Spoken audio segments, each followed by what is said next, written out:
Hello, and again, welcome to Bit Depth. I'm Santiago Ramones. Across from me is, you say your name. Linda Owen. Yeah. Hi, how are you? Hi, Santiago. So, first and foremost, how do we know each other? I think the very first time I encountered you was as a fellow classmate in, and you may not remember this, in I do remember that. Dr. Hannon's class, the first time that he taught the history of video game music. And I was curious as to what that might be and sat in on it, and you were there as a member of the class too. But certainly we've gotten to know each other better as you've been studying piano with me in the last semester and a half or so. Yeah. I think there might have been a time before then or somewhere around then. For one of my classes, I had to interview a professor. And I think it was for developmental psychology or something. Oh, I bet. Yeah, that sounds kind of familiar. Right, yeah.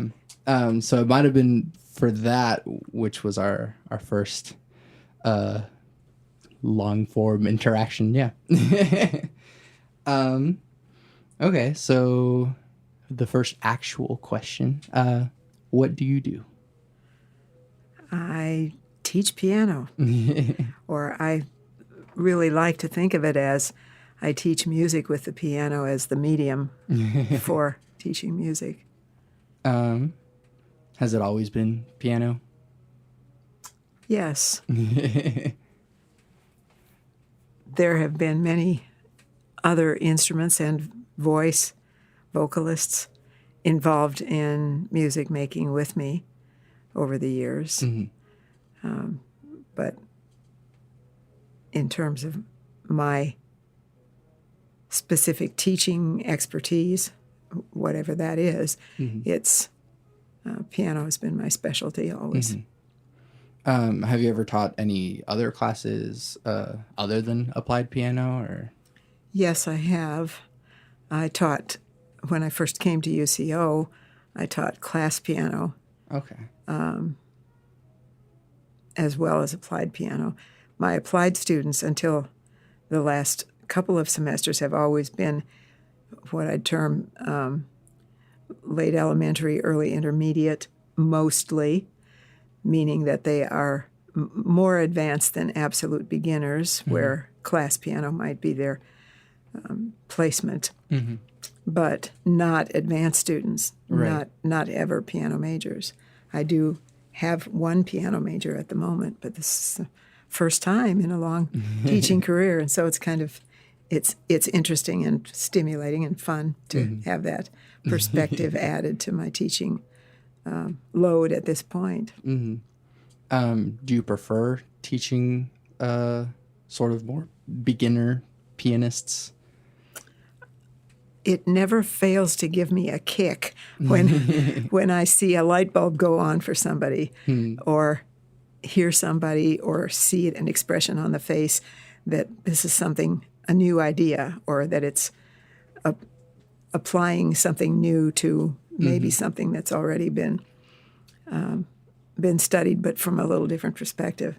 So I guess that's a long way to say, yes, I really do enjoy teaching people who are becoming acquainted with music reading and musical forms and musical styles for the first time, or at an early point in their learning about music.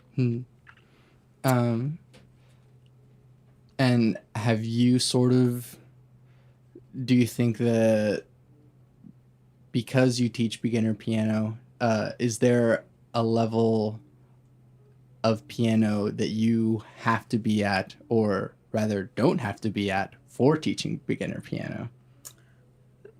I think you're right, yes, that rightly or wrongly, I don't keep up my own skills to the level that they once were when I myself was a student, as a graduate student, and working on a master's, and then later in life working on doctoral degree, or even in my undergraduate work. Of course, I was a piano major, so I simply don't have or don't make the time to sit at the keyboard and be a really proficient pianist. And of course, I can play well enough to demonstrate things for my early level students, and I can do that without practicing. But I do like to have something that I'm working on with a performance in mind, because without that, it's really hard to keep yourself motivated to go to the piano, as you probably know. So I almost always have a duet partner, a piano duet partner that I'm working with on something, looking towards some upcoming performance. At the moment, for instance, my studio mate, Jennifer Mansour, and I are,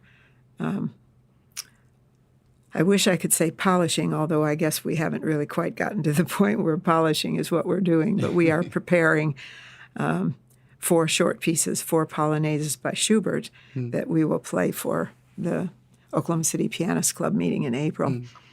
Both of us are members of that group. So then, how long have you been teaching? Gosh, all my life, which is a fairly long time by now. Probably over 60 years.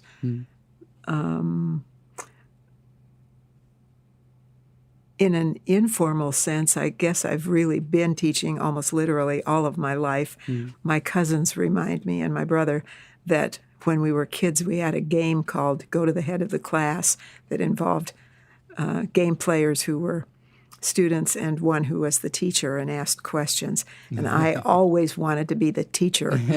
So I guess there must be either something in my genes or my environment that has led me in that direction from as early as I can remember. How does teaching, or rather, how is teaching different than just being a piano player? And then how is being a piano player, how does that contribute to teaching?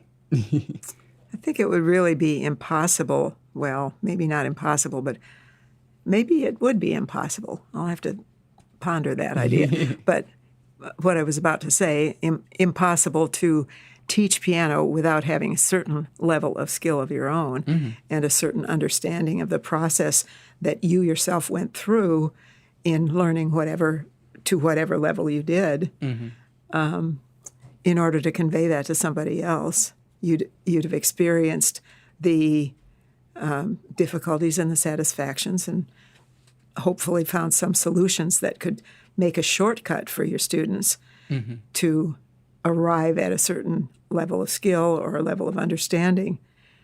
And that would be a part of your training and experience as a teacher to make you the most effective teacher, I think. So I think I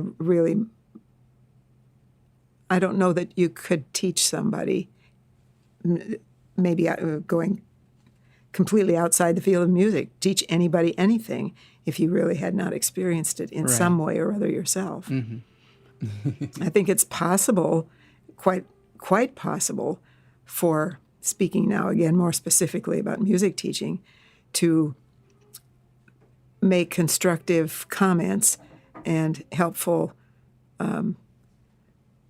advice, give helpful advice to someone whose actual performance level is higher than your own, but not without some background and level of skill yourself. So then, what was your undergraduate degree and then your other degree as well? I have a Bachelor of Arts degree. I went to a liberal arts college. That was an intentional decision on my part. And in this day and age, I think specialization is much more likely to be what we do. And the degrees here at UCO, for instance, that we offer are Bachelor of Music degree in either performance or music ed, music theater as well, which is an offshoot of the general field of music performance. Mm-hmm. But I really felt that I guess it was my own personal interest in so many different things that made me feel I wanted to study not just specifically music, although I very much love music and the study of music. But I felt a desire to have a broader scope on maybe the world than would be only in the field of music, and that maybe the musical expression and or teaching that I would be able to do would be informed by my knowledge of other areas of life, other areas of study, other disciplines. Yeah. So that was my undergraduate training. I went to a small private school. It's still in operation. It's one of the few places that still retains the name college, McAllister College in St. Paul, Minnesota. Got an undergraduate degree there, majoring in music, piano specifically, and I also got a major in English literature, just because I was interested in it. Then went directly to Indiana University, a great big school in Bloomington, Indiana, and got a master's degree in piano performance. Learned what I already suspected, that there were many, many people who were going to get a degree in piano performance, a master's degree, same as mine, who had a much greater level of skill in performing than I did. I didn't feel that I was bad, but certainly that there were many, many people for whom people would be willing to pay money to hear their performance, and I was not in that class myself. Did you want to be? I think probably not. As I've already said, I was really very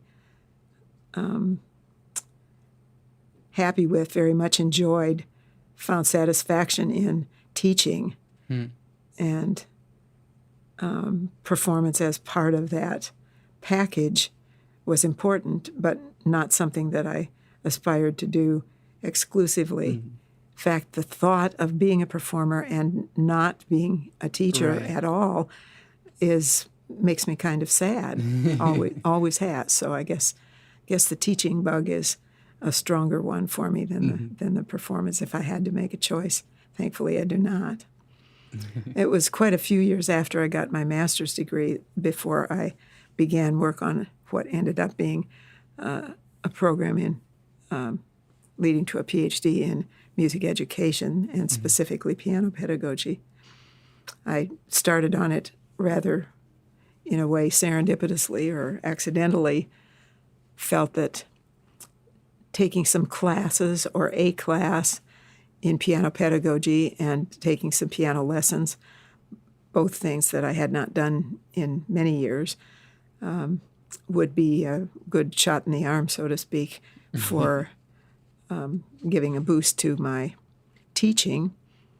And it was 25 years probably, at least, after completing my first graduate degree before I began doing that. And then kind of got hooked into the excitement and stimulation of the collegiate environment, and just kept on and kept on and kept on. And then eventually it just so happened that the easier way to keep on was to be enrolled in a program that led toward the PhD. And so that's where 9 years later, continuing to be a very busy teacher and taking just a couple of courses or lessons at a time, I completed that degree too, as an old lady, or at least a middle-aged person. How do you think achieving a PhD changed how you taught? one thing for sure is that it gave me a confidence in myself that I think was a higher level of confidence than I had had before. Not that I felt really insecure, although having said that, it reminds me that especially recently, I guess I'm more and more aware of how much I don't know as well as how much I perhaps do know. But the confidence level, I think, was certainly an important part of what I gained from the doctoral study.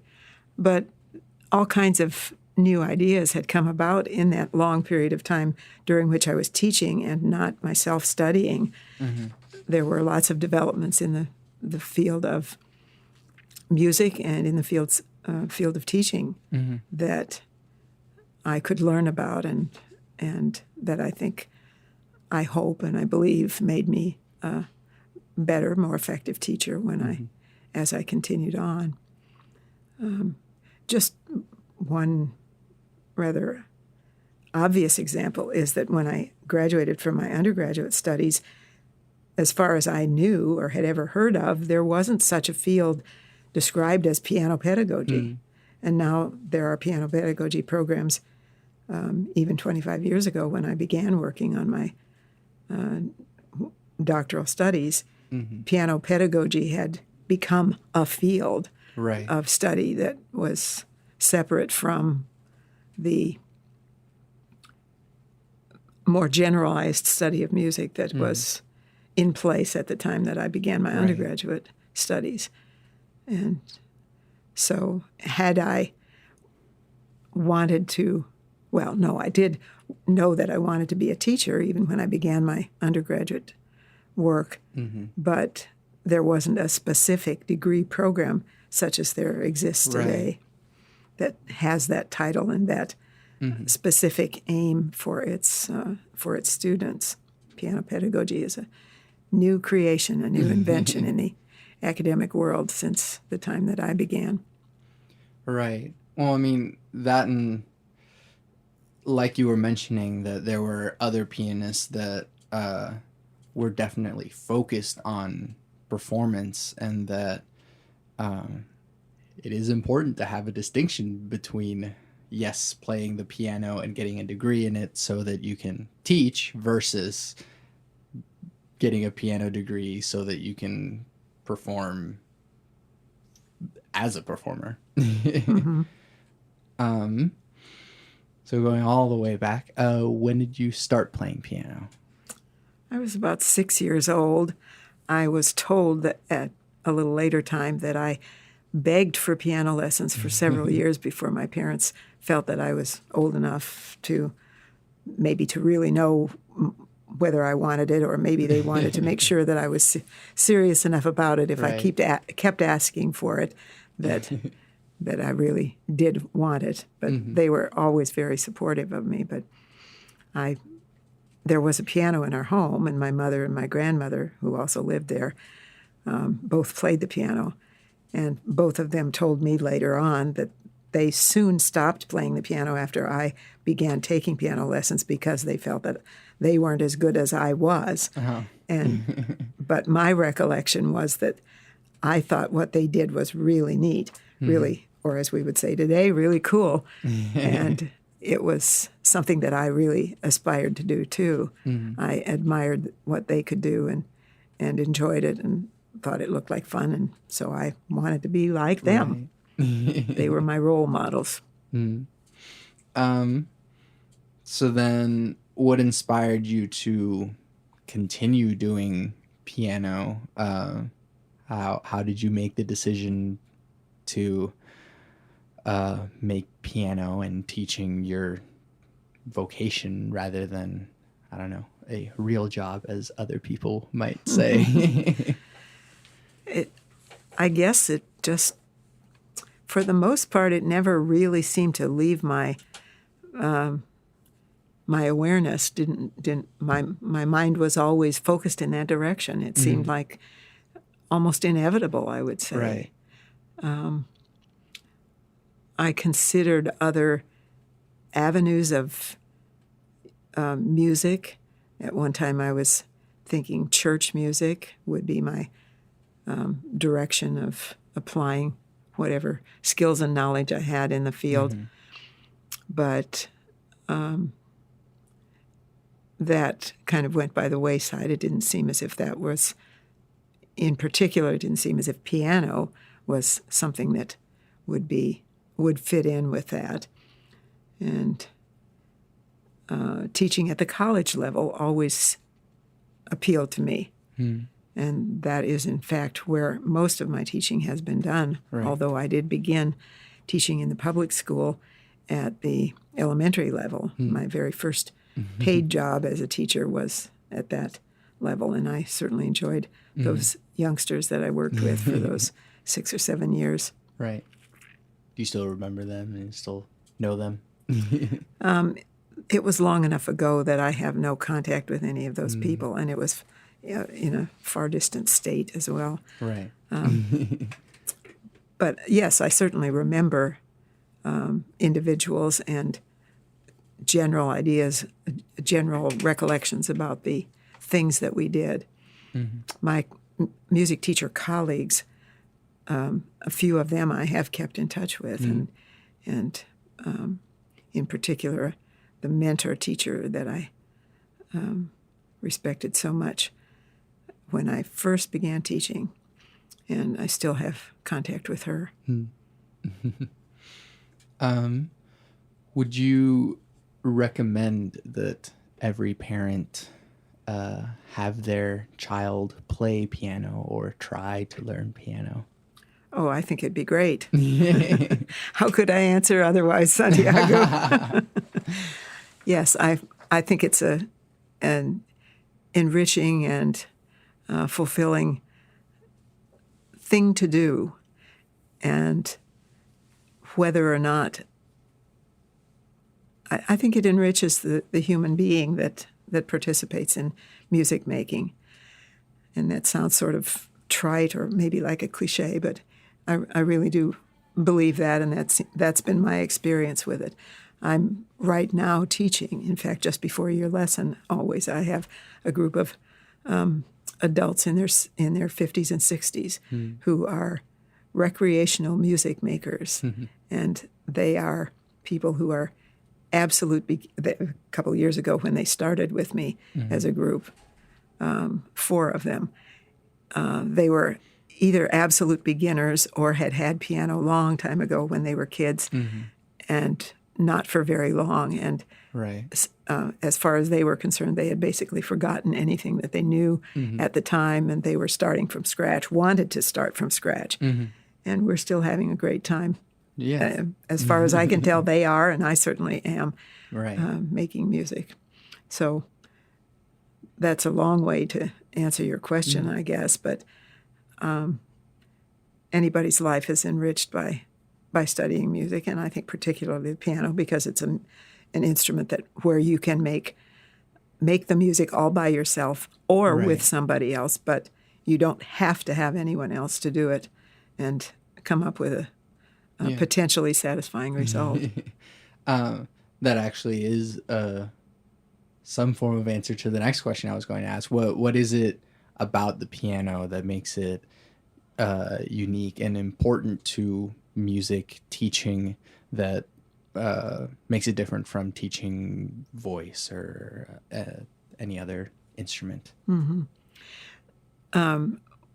You're right. What I said about being able to make music all by yourself, that is a complete package, so to speak, with the low and the high pitches and all that goes in between, all available to you as a single person, but you can add to that one or many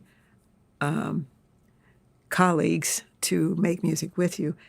But another thing that makes the piano really basic, and why I hope that our students understand that always, why every music major is required to study piano, Right. whereas every music major is not required to study the trumpet or the flute or voice. Why is it that we require everyone to study the piano? Well, the piano provides a visual and tactile reference to musical notation, unless you really don't care at all about being musically literate, that is, being able to read music. The piano provides that visual access to the meaning of musical symbols that we refer to in learning a new piece of music that none of the other instruments does. Right. We have black and white keys that are spread out over a distance, a space in actual physical space, comparing it to, I suppose, the most different instrument is the voice, where it's contained within the human body, and the piano is completely opposite, really, Right. in the way that the music is produced. And the feeling of distances and spaces, that I emphasize thinking about the musical notation in intervals and then feeling those intervals under your hand across the keyboard. All of those things make the visual aid of the piano an important aid in learning the basics of music and then continuing on from there to learn at a more complex level. Right. What's your favorite instrument outside of the piano? Oh, that's hard to say. If it's well done, any instrument, including the voice, is wonderful. But I do really relish hearing string quartets, and I relish the sound of the brass section of an orchestra.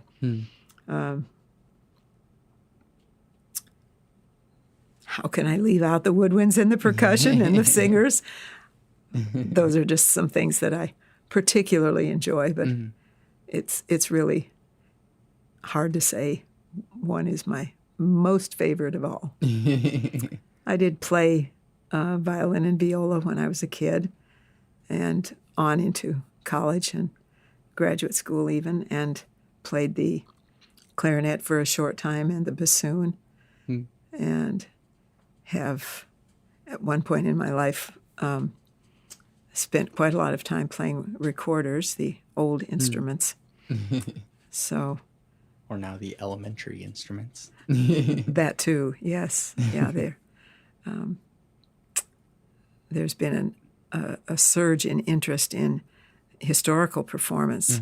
And, of course, here at UCO we have a Center for Historical Performance, as you know, where recorders are part of the game. And that was something that I was interested in and did practice for a time. So it's pretty hard for me to nail down a particular favorite. Right. Do you compose music? That's something I've never had any natural inclination to do, it seems.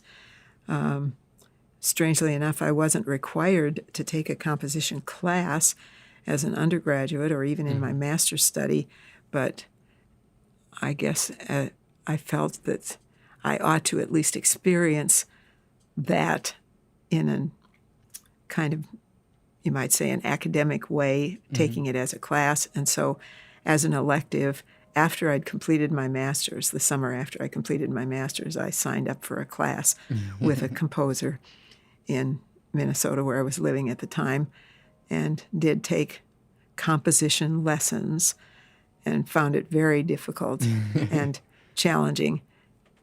There just weren't melodies and harmonies and rhythms in my head that were my own invention. There were lots that stayed there from other composers' music, but it wasn't something that I seemed to be able to come up with, especially in the way that it appeared other people were doing.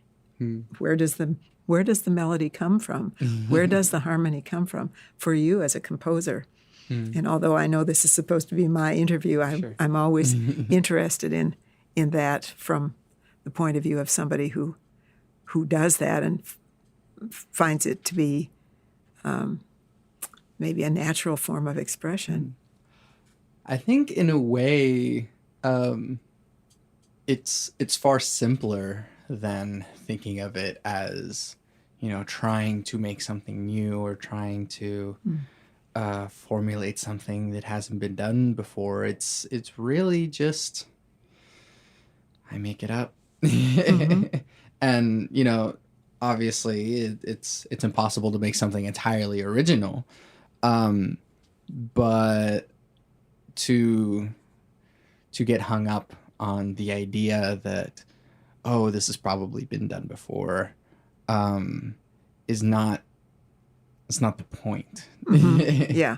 And so to create something to express oneself, or even just to experiment with an idea Mm-hmm. and how it can musically come across, that's sort of more the point. Exploring as an art, and expressing, whether it be my own feelings or just ideas. Yeah, just make it up. It's simple. Manipulating the materials. Yeah. And when the assignment with this adventure in taking a composition class, when the assignment was to make up a melody, well, okay, how do you do that? It just, to someone like yourself, I think it just happens in your mind somehow. And what do you do when it doesn't just happen in your mind? How do you come up with something? I'm not sure. Just scales and such, all concepts that aren't foreign to any musician, but how can you apply a scale and pick notes within that scale in a certain order? It doesn't really matter. But just you take a series of tools and what is at your disposal and go, well, if I have to make a melody, maybe it has to be in a key, maybe it has to use a certain mode, maybe it has to. And so you get certain parameters that allow you to work within a space, or else.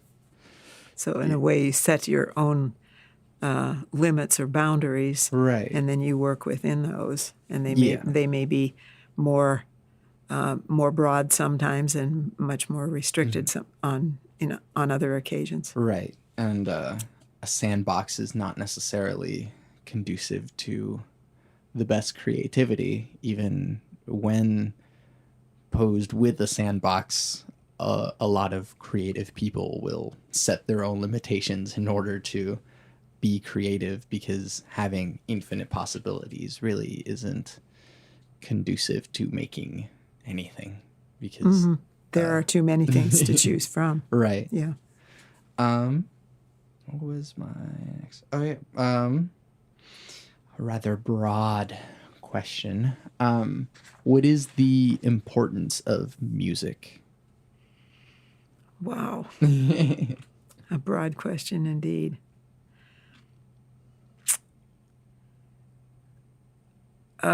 Communication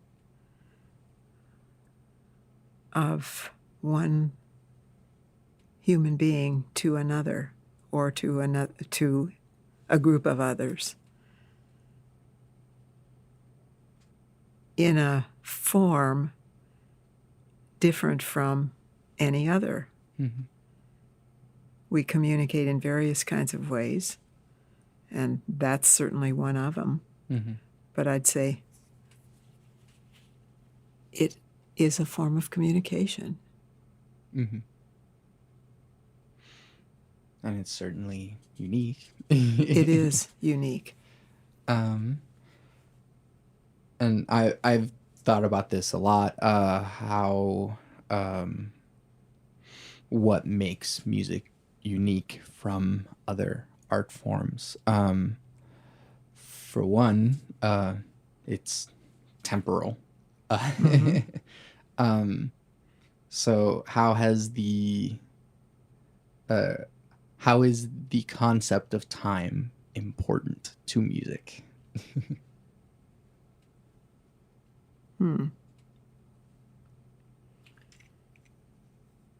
Well, music has a beginning and an end.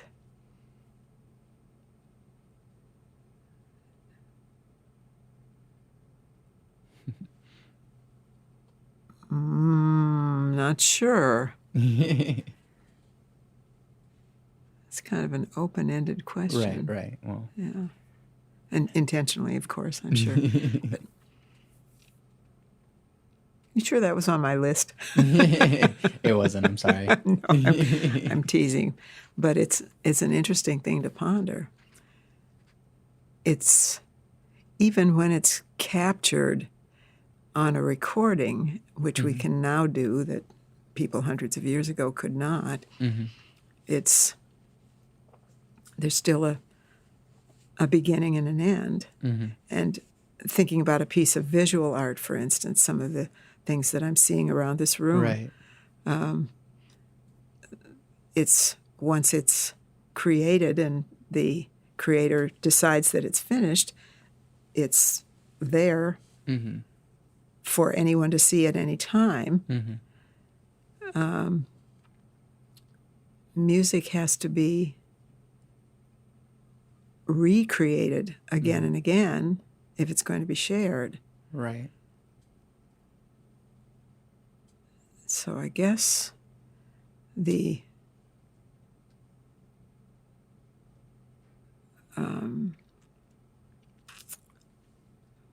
what's a word for it? The elusive nature of music is something that differentiates it from visual art, for sure.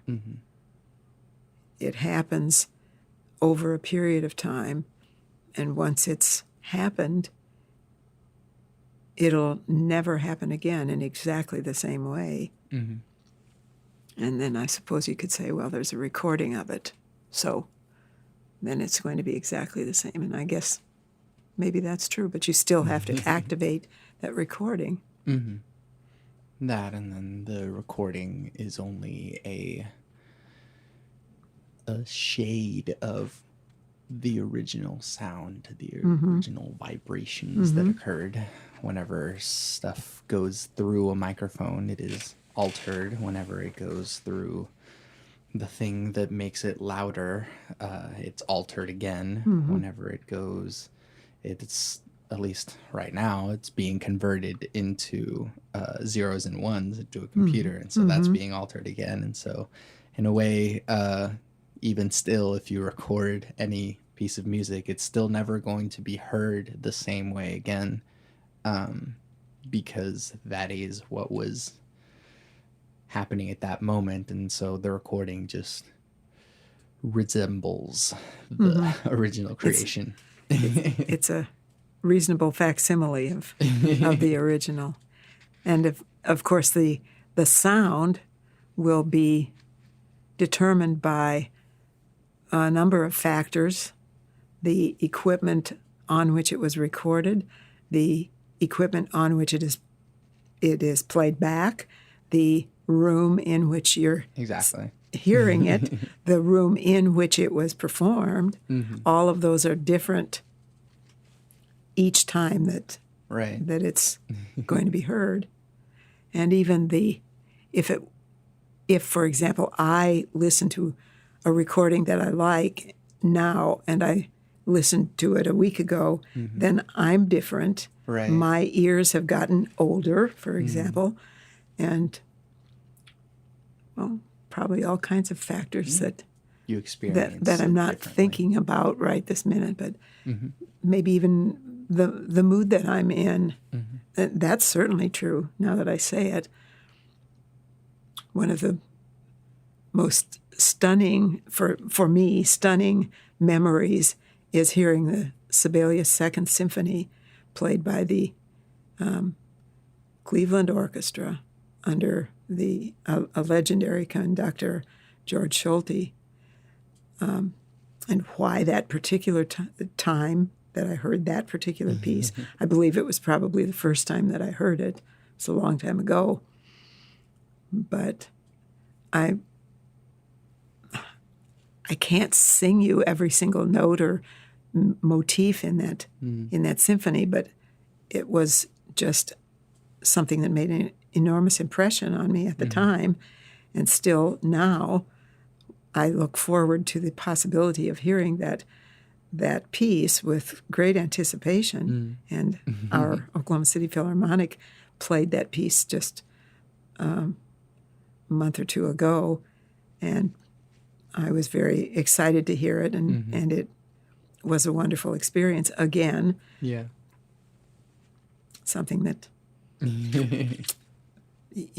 I wonder, why did that particular piece at that particular time in my life and that particular occasion impress me so strongly? I couldn't tell you, but it did, and continues to do so. So, in a way, the importance of music, we don't really know, but it is. It would be a very bleak life without it. It's hard even to imagine.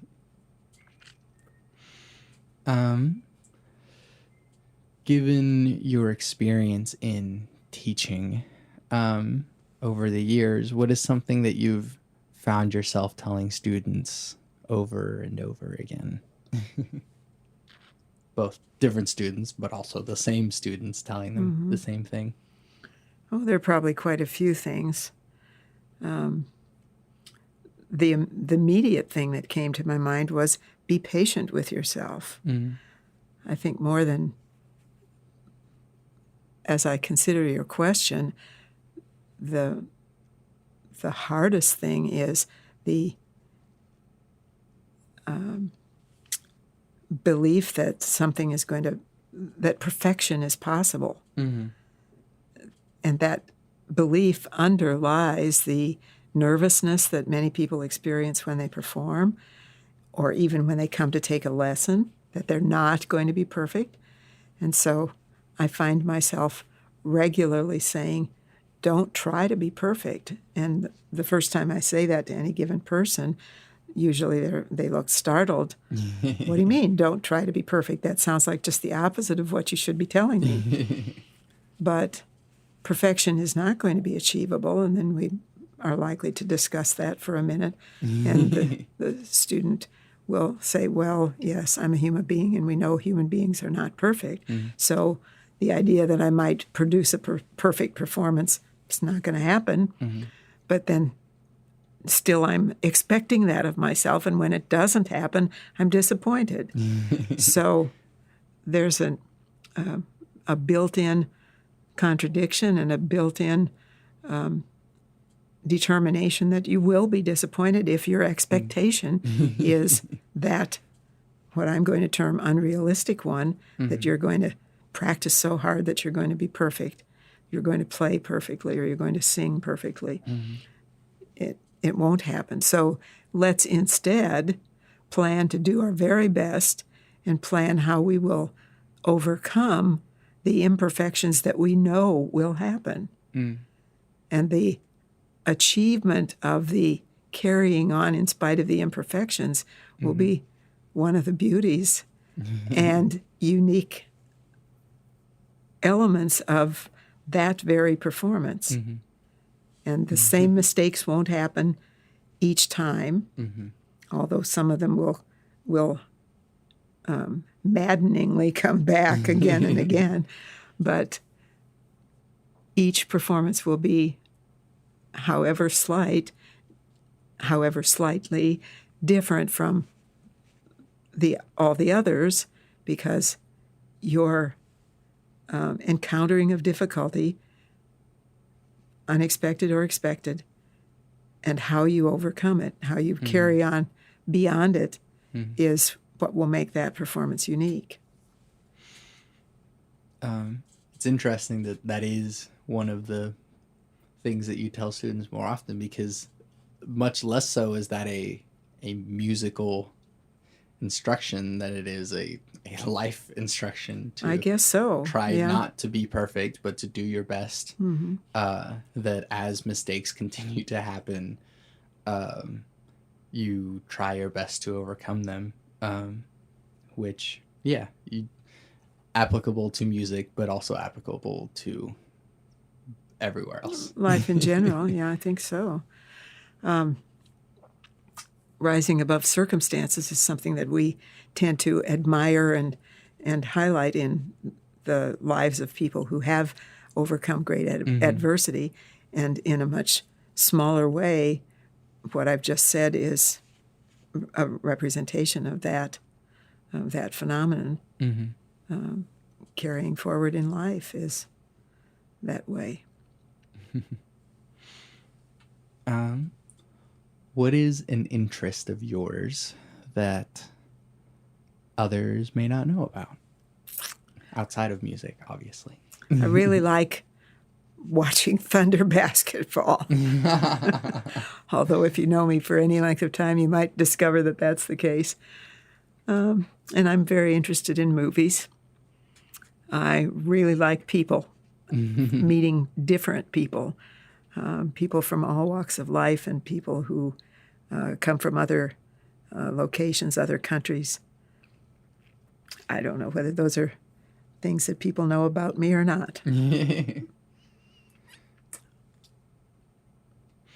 Well, you also mentioned how your undergrad was also had a focus in English literature. So what is the literature that you tend to focus on or keep coming back to, or that you particularly enjoy? I like to read, but I read slowly, and I'd say relatively infrequently do I spend any long period of time.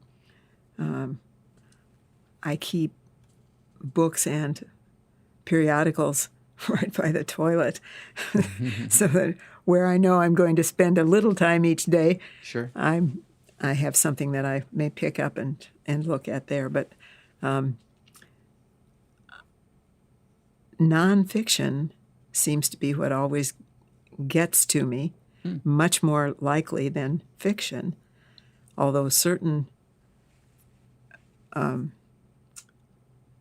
fiction works will grab my attention too, and then that's often rather surprising. I really enjoyed the Harry Potter series, but haven't read them all, have seen all the movies. But that is fiction that I enjoyed. But I guess reading memoirs or historical accounts about real people and real events seems to be much more attractive and appealing to me in reading than something that is fictional. But just very recently I got caught so that I really literally could not lay down a very interesting story that was fictional, and absolutely stayed up practically all night to finish the story. I guess it was evidence of the great skill of that author to paint a very realistic set of characters.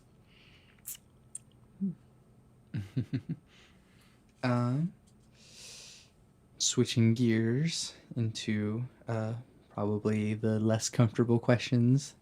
But what is the role of spirituality or religion in your life? For a long part of my life, as long as I can remember, as early as I can remember, and through to middle age, I was very active in conventional, established religious institution.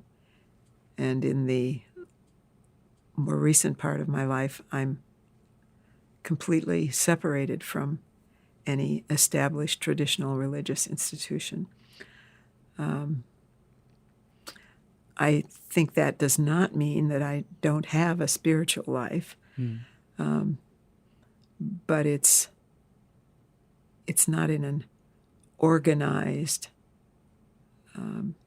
institutional form. Sure. Do I believe in God? I'm not sure. I'm at the point where I'd say I'm what I would call an agnostic, one who is not sure. one who doesn't know, is there a spiritual being, something that might be called God?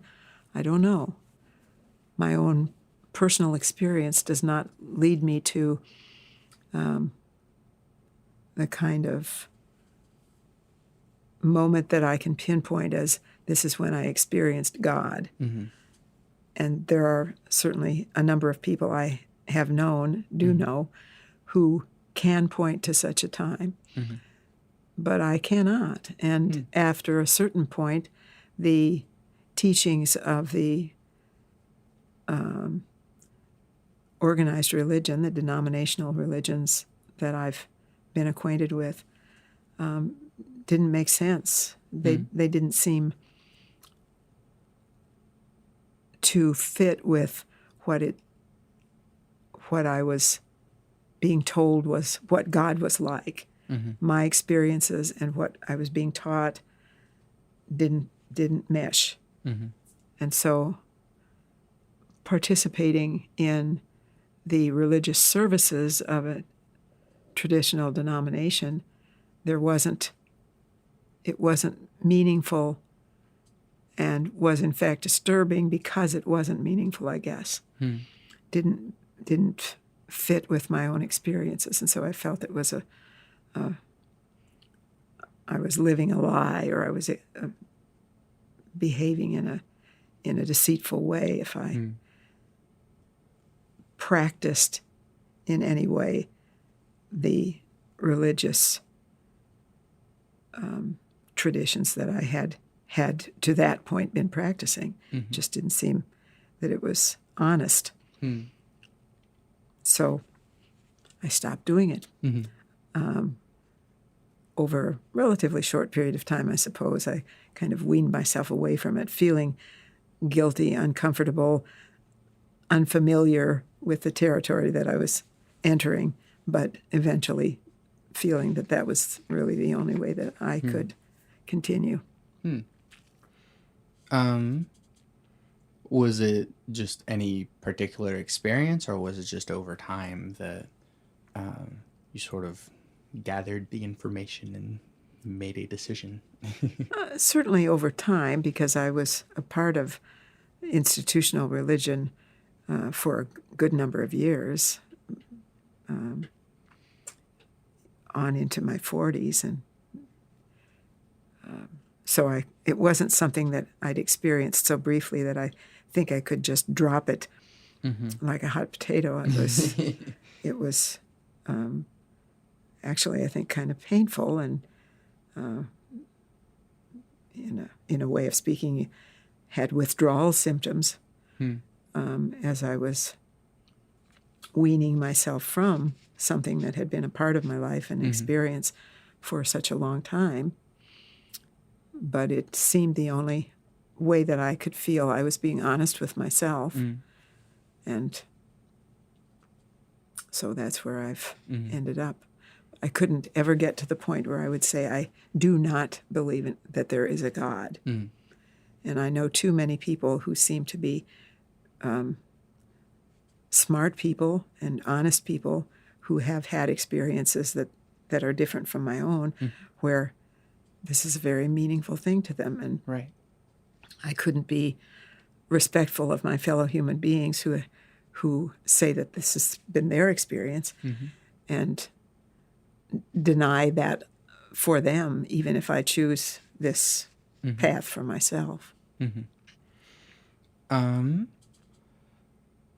How do you still experience spirituality now that you don't take part in a sort of institutional, organized fashion of spirituality?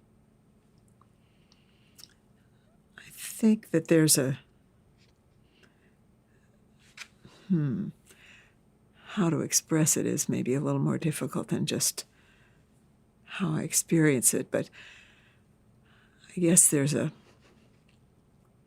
this sounds kind of corny as I'm thinking it and as I'm about to say it, but I think there's a spark of divinity in every human being that connects us with one another. And this this is what I experience. Wow, it makes me kind of emotional as I am thinking about this and then speaking the words to you. But that connection with another human being is what I'd say is the spirituality that I experience at this point in my life.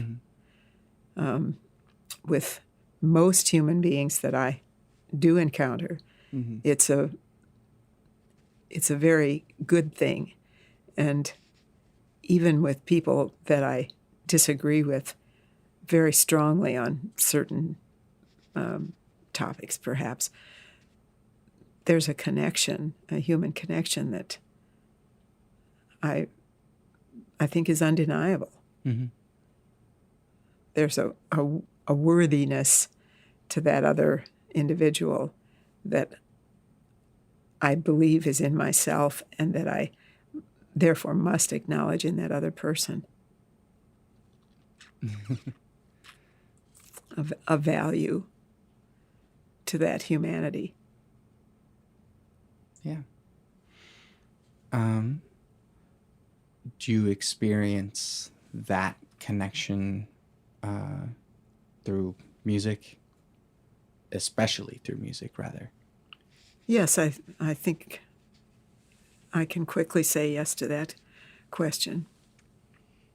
It's a specific kind of experience. Having a conversation such as we're doing now is a connection that you and I can experience.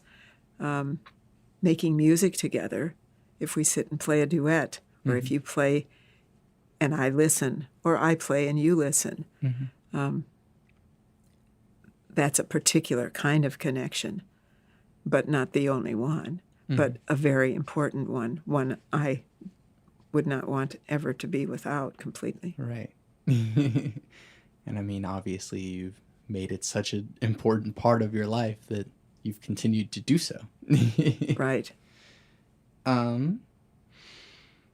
So then you already answered the God question. Do you believe in free will? And I guess you might also need to define your definition of free will. Well, that's interesting. The denomination in which I grew up and probably would still claim if I did participate in an organized religion is Presbyterian, and there is a sort of a perception, I would say, in the denomination itself and by people outside that denomination that there's a belief that there isn't free will, that we are predestined is usually the word, by something outside our own power to be a certain way or to end up in a certain place, to behave a certain way. And that just is outside my experience. I can't agree with that. I think that we have choices that we can make about whatever happens to us in our lives. And whatever we choose then will determine what happens next to some degree. And there are things that are, many, many things that are outside our control that will affect our lives. But the only thing that we can do is react. And I think that we have the freedom to do that. And if that seems like not very much freedom, then I guess that's then that's true. Sure. That is what my experience leads me to conclude that yes, we can always make choices. Some are harder to make than others, and some seem inevitable, and maybe I'm mistaken too. And speaking of those choices, what does it mean to make good choices or to be a good person? Being kind, I think that's tops. I've experienced a few people in my life who are what seem to me unkind, and many people who are very kind or who have many moments of kindness. And that seems, I guess, like the top thing that makes somebody be a good person is to exhibit kindness towards oneself, but certainly toward other people. How does one be kind? Well, here's where you could pull up a standard from organized religion, the golden rule: treat other people the way you'd like to be treated yourself. What would feel good to you if you did it to somebody else is what you would like to experience if they were treating you in a similar way. That's how to be kind. Right. Do you think that people are predisposed to be bad or good, or neither? I read that question on the list of questions you provided for me, and I kind of went back and forth, but I think I just have to go with the idea that people are inclined toward good at some level in their nature, and that if they turn out to be what seems to be a bad person, that it's gone against their innate self somehow. How exactly that happens for any person or group of people, I couldn't say. Yeah. But I'm going to have to vote for the goodness being the way people are.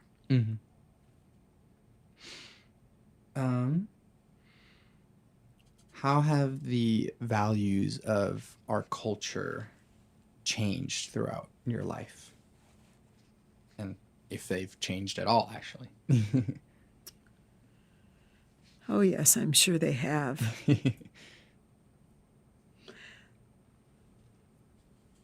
Certainly the way people behave is always changing, I guess, and what's acceptable in society.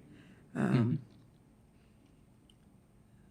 imagine you could look back through history, and at any period of time you would see changes.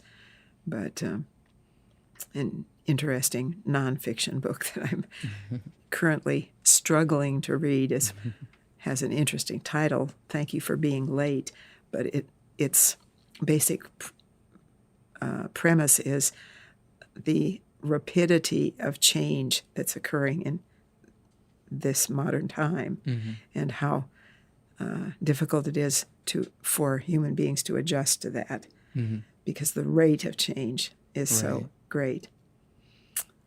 Attitudes and behaviors because of them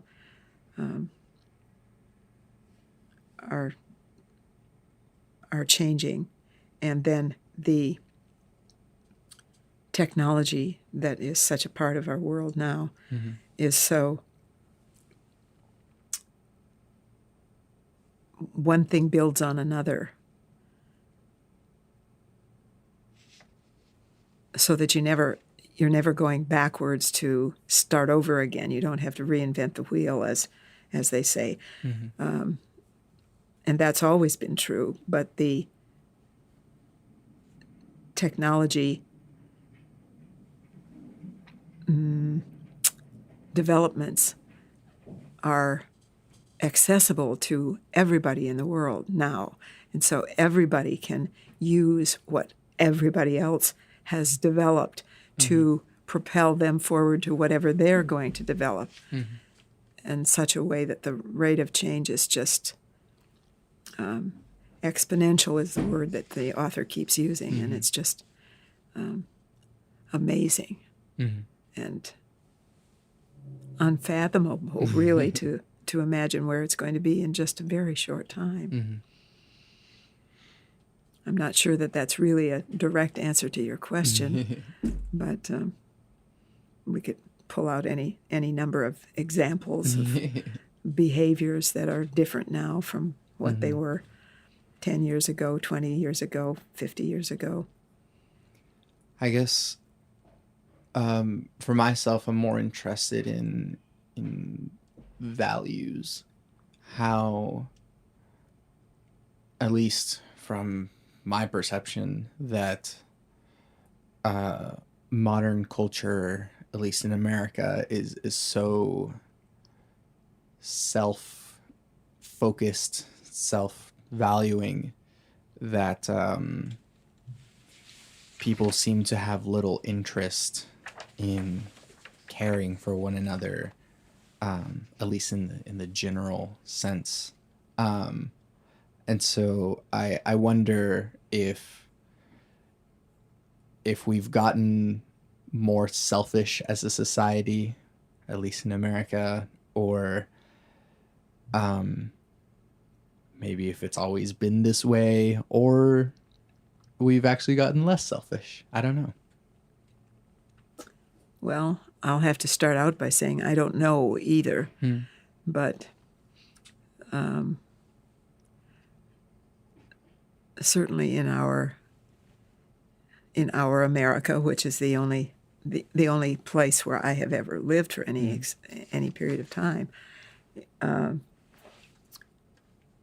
there is a sense of entitlement.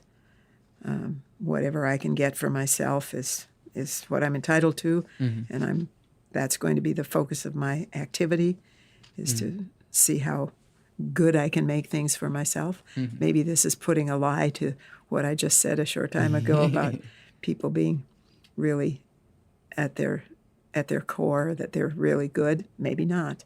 Well, I think there's a comparison between the two, though, because it's more about how we as a culture have sort of pressured each other, or the zeitgeist, if you will, has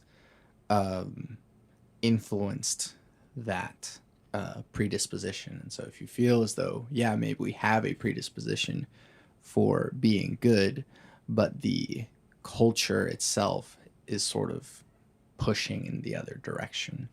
But what is the culture other than the collective activity of those individuals? In a way, the parameters in place by which we interact and by which we can make decisions. For example, that the values that a person in a culture that encourages a free market might be different from those in a culture that encourages taking care of your fellow man. And in that way, comparing the influence that culture has in America versus what it is in Sweden, that sort of perception or zeitgeist influences the way that we interact and make decisions, or spend our money even. And that is something that I have thought about lately, especially given the political climate, but since I am so affected by it, and so that's kind of something that I wonder about, if people have gotten more selfish as the culture has changed over time. It certainly seems like it. Would be my immediate reaction. The people who are in power and therefore are having the greatest influence on the direction that our country is taking are, to my perception, very, very self-centered and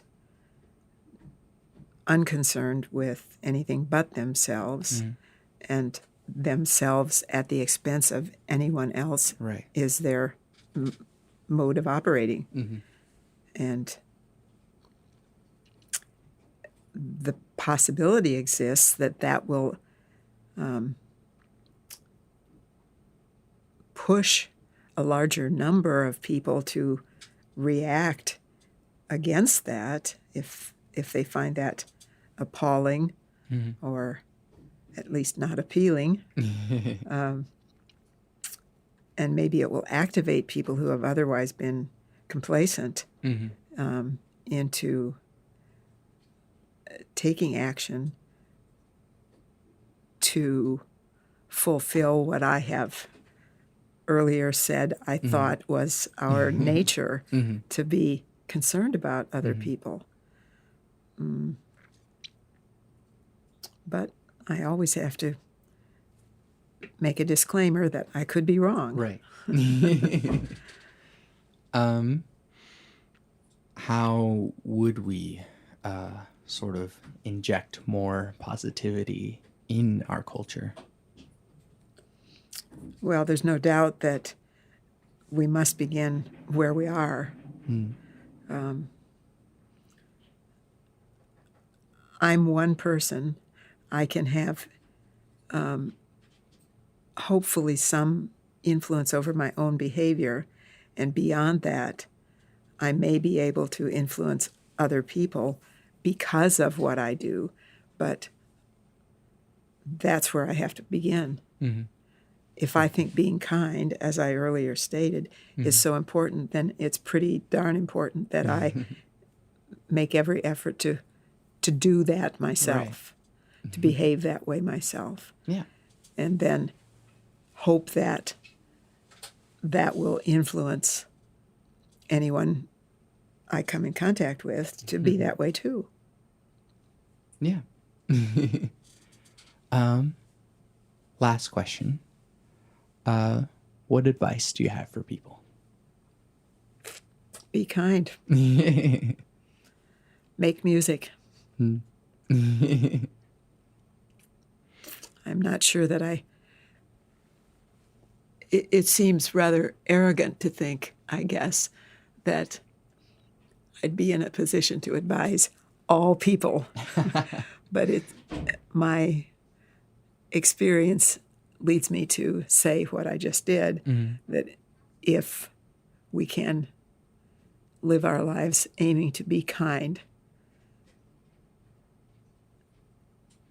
that would be a worthy goal for anybody. Yeah. Well, lucky for you, all people do not listen to this podcast, and so you're only giving advice to some people.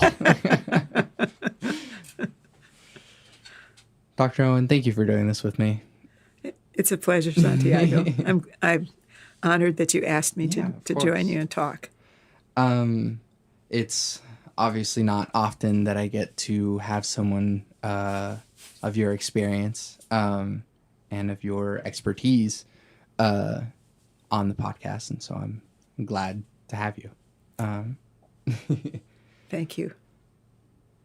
This is usually the part where people plug the things that they're doing either on the internet or in the public sphere. So where can we support you or find your things so that we can encourage people to act in favor of you?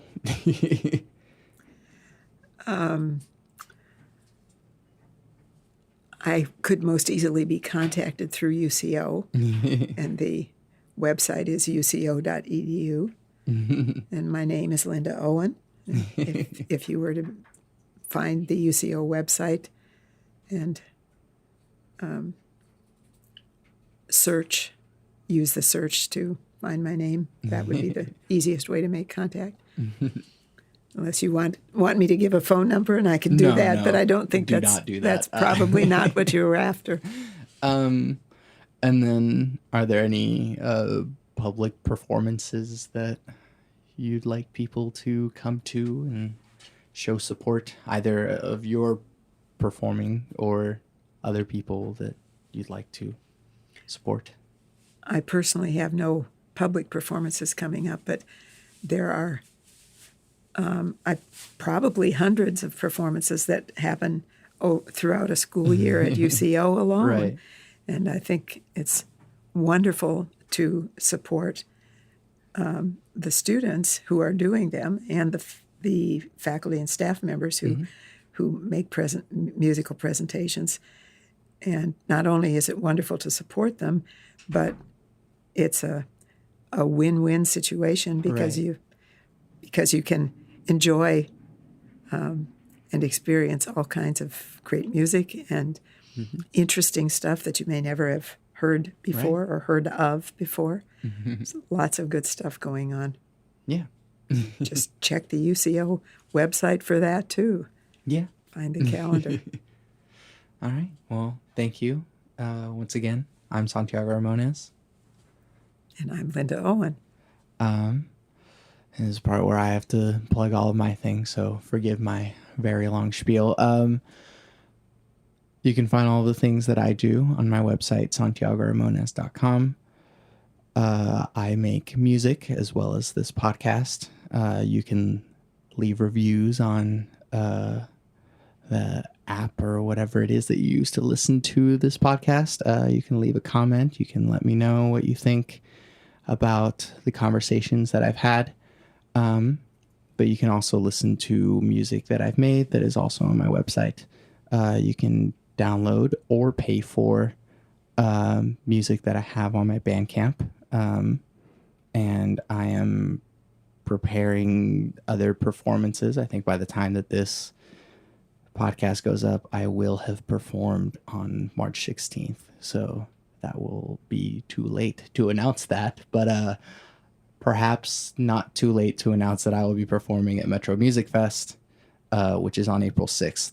And then I'll probably provide more details for that as that becomes closer. I always end my podcast with my 3 things. They shape my life philosophy. Those 3 things are: love never fails, it's going to be okay, I might be wrong.